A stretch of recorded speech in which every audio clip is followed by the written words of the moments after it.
เลไลซีบีไลนครหลวงเวียงจันทน์เนาะเป็นวัดที่เป็นวัดท่องเที่ยวที่กำลังโด่งดัง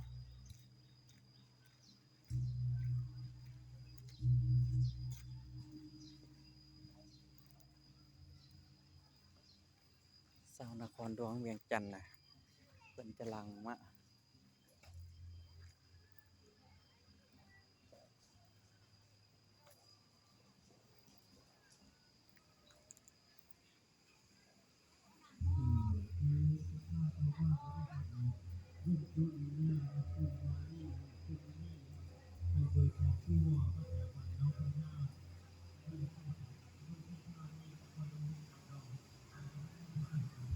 ฮอดแล้วเนาะวัดป่า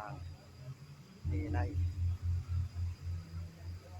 งามอาราม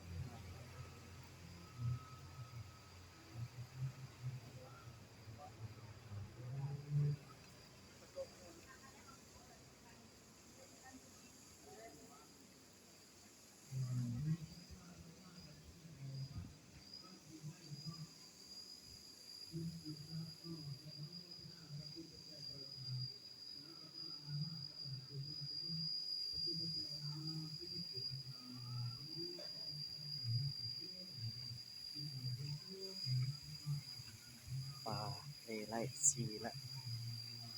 งามหลาย